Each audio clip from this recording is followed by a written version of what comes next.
You're watching South Asia Newsline, and the top stories we are tracking for you on Friday, the 5th of December. Modi-Putin summit in Delhi, India reiterates side of peace as Russia seeks stronger ties. Pakistan elevates Asim Munir as first chief of defense forces in major power shift. And Bangladesh court issues arrest warrant against Hasina's son.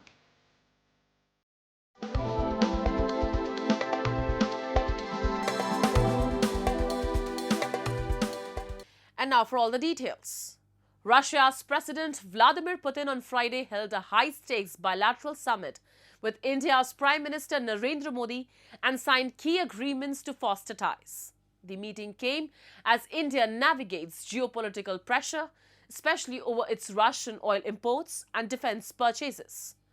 Putin in his remarks said that Russia is ready to provide uninterrupted fuel supplies for India. We have a report.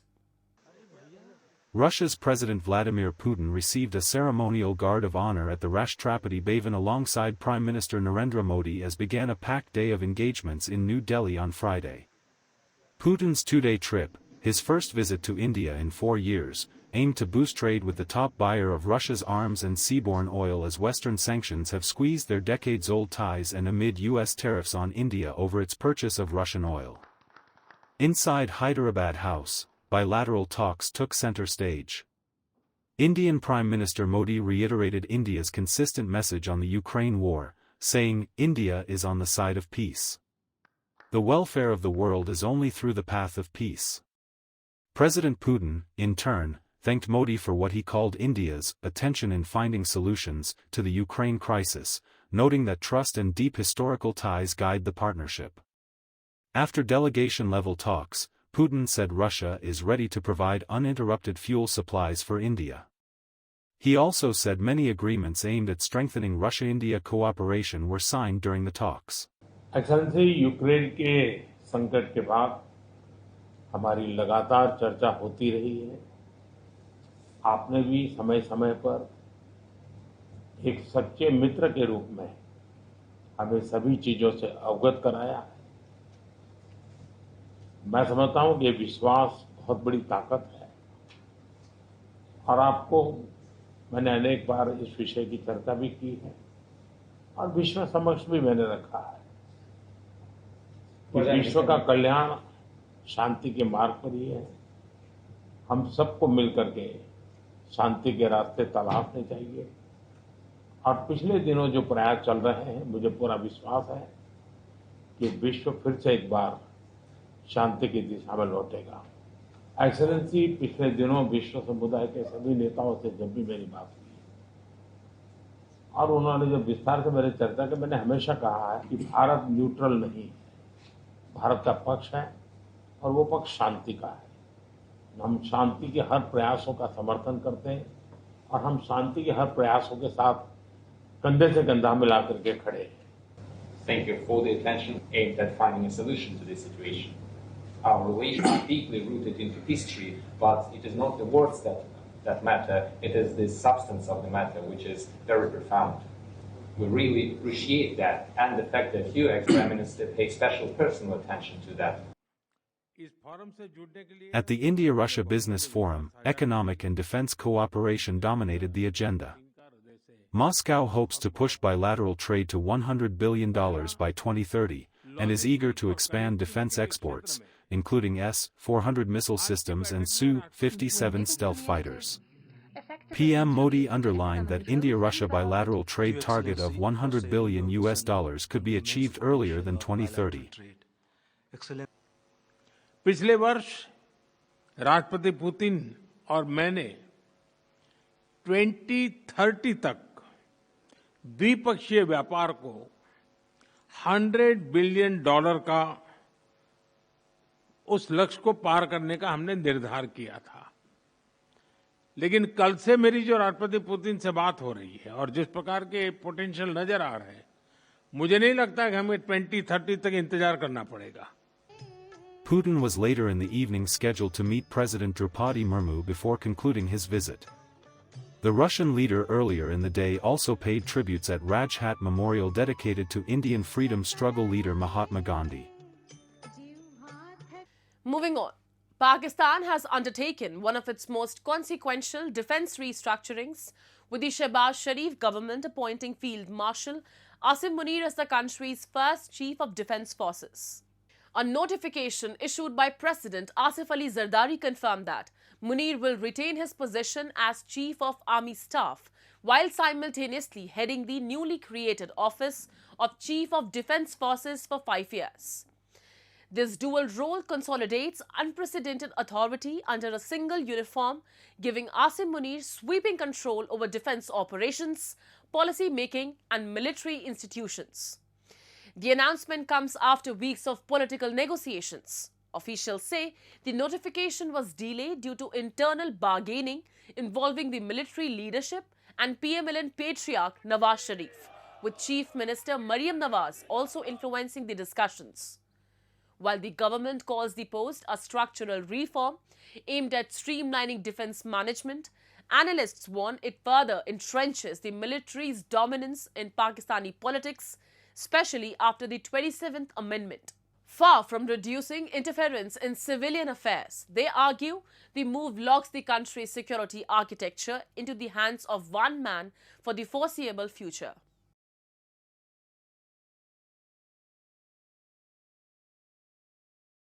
And Afghan refugees stranded in Pakistan fear intensified expulsions from Pakistan amid the Trump administration's decision of halting processing of green cards and citizenship petitions from 19 travel ban countries, including Afghanistan and Somalia. A report. Afghans stranded in Pakistan say the U.S. decision to pause immigration applications has crushed their hopes of relocation and left them exposed to possible mass deportations by Islamabad. Earlier this week, the Trump administration halted processing of green cards, citizenship petitions and special immigrant visas from 19 travel ban countries, including Afghanistan and Somalia. ये बहुत shocking था, एक traumatic situation था, जो हमारी उम्मीदें थी, जो आरज़ू थी, उसके ख़िलाफ़ निकला। ऑलरेडी यहाँ पाकिस्तान में अफ़गानिस्तान के अवाम जो यूएस केसेस का इंतज़ार कर रहे, काफ़ी मुश्किलात का सामना कर रहे। ये एक उम्मीद का रास्ता था कि हो सकता है इस केसेस के थ्रू पाकिस्तान का गवर्नमेंट भी कुछ रिलीफ दे दे हमें, लेकिन अब जब उन्होंने ये फ़ैसला कर दिए तो वहाँ से भी हमारी जो एक उम्मीद थी इमिग्रेशन का वो ख़त्म कर दिए, और उसके साथ पाकिस्तान की गवर्नमेंट को भी उन्होंने एक ग्रीन लाइन दे दी है कि ये लोग हम यूएस रिसेटल नहीं करवा रहे, आप कर सकते हो कि इनको डिपोर्ट करवा दें। Refugees say that this step by the Trump administration has derailed years of waiting for those who fled after the Taliban takeover in 2021. Afghan refugees fear Pakistani authorities may now intensify expulsions. I'm sad about my future. Because of this, I can't reach to my hopes that I want to be an athlete and a journalist. It's impossible to Pakistan or Afghanistan. Please consider this bans. Afghan people like me are just looking for safety and chance to rebuild our life. And we accept war and danger. I ask the US government to show compassion and protect people who needs help. The International Crimes Tribunal of Bangladesh on Thursday issued an arrest warrant against ousted Prime Minister Sheikh Hasina's son, Sajeev Wajid. The tribunal issued the arrest warrant in a case against him for committing crimes against humanity during the July uprising, an ICT prosecutor told reporters. The student-led protests known as the July uprising toppled Hasina's Awami League regime in August last year. The uprising paved the way for Nobel laureate Muhammad Yunus to become the chief advisor of the interim government in Bangladesh. The United Nations High Commissioner for Human Rights reported 1,400 deaths between July 15 and August 15. The figure included the outcome of retaliatory violence against police and Awami League activists. In Sri Lanka, survivors of Cyclone are still reeling from the country's worst flooding as rescue efforts expand and thousands remain displaced across hard-hit regions. We have a report. People in Sri Lanka broke down as they described the aftermath horror of floods triggered by Cyclone Ditwa and survival. The deadly cyclone has caused Sri Lanka's worst flooding in a decade, killing 479 people and leaving 350 missing, according to government data. Around 1.2 million people have been affected, with tens of thousands of homes either destroyed or damaged. මම දුක් මහන්සියෙන් අපි දෙන්න ගොඩාක් අමාරුවෙන් ජීවිතේ ගැට ගහගත්තේ. ඒත් බින්දුවේ ඉඳන් ආපහු නැගිටින්න වෙනවා. Villagers sheltering at a community center in Cathalbeta on Thursday requested for authorities to check the safety of their houses before they return home, after the deadly cyclone lashed Sri Lanka last week. Nearly 200,000 people were forced into shelters after Cyclone Ditwa swept through large parts of the country and brought heavy rains and floods. දැන් ටික ටික ආධාර හම්බෙනවා. ඉතින් අපිට ආධාරම විතරක් නෙවෙයි බලාපොරොත්තු වෙන්නේ අපිට මෙතන පොළව ඉන්න සුදුසුද නැද්ද කියන තීරණය එනකම් ඉන්න තැනත් අනාරක්ෂිතයි. අපිට පොළව භූවිද්‍යාවකින් ඇවිල්ලා මෙතන සුදුසුද නැද්ද ඒ පණිවිඩය එනකම් අපි තවත් මග බලාගෙන ඉන්නවා. India's foreign ministry said in a post on X that New Delhi is continuing large-scale humanitarian assistance to Sri Lanka under Operation Sagar Bandhu. A second IAFC-17 with Bailey Bridge units, engineers, and medical teams landed in Colombo on Thursday. Indian field engineers have begun reconnaissance and road restoration on key cyclone-hit routes to reopen access for affected communities. Moving on, Nepal's political crisis has intensified, with the Supreme Court issuing a show-cause notice to the interim government this week.